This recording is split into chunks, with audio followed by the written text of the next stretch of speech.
ہندوستان کے ایک صاحب نے پوچھا ہے کہ بتائے کہ شب برات کب ہے اور رمضان کب ہے اور عید الفطر کب ہے تاکہ ہم چھٹی بک کرا سکیں.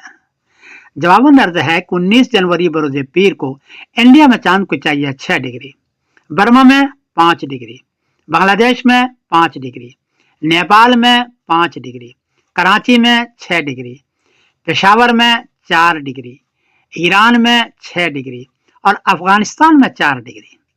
چاند 10 ڈگری میں نظر آتا ہے، یہاں 4 ڈگری اور 6 ڈگری ہے، اس لیے 19 جنوری بروز پیر کو اس خطے میں چاند نظر نہیں آئے گا. 20 جنوری بروز منگل کو انڈیا میں چاند کو چاہیے 18 ڈگری، برما میں 17 ڈگری، بنگلہ دیش میں 17 ڈگری، نیپال میں 16 ڈگری، کراچی میں 17 ڈگری، پشاور میں 16 ڈگری، ایران میں 17 ڈگری اور افغانستان میں 15 ڈگری. 20 جنوری برج منگل کو 10 ڈگری سے چاند کافی اونچا ہے، اس لیے چاند نظر آئے گا، دیر تک رہے گا، واضح نظر آئے گا. اور 21 جنوری برج بدھ کو شعبان کی پہلی تاریخ ہوگی انشاءاللہ.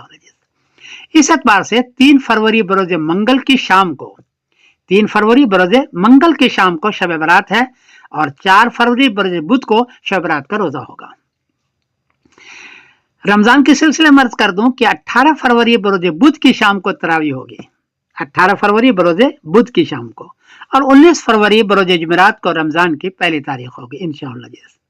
اور 21 مارچ بروز سنیچر کو عید الفطر ہوگی اس پوری خطے میں، 21 مارچ بروز سنیچر کو. اس اعتبار سے اپنی چھٹی بک کرا لیں اور اس تاریخ کو محفوظ کر لیں. میں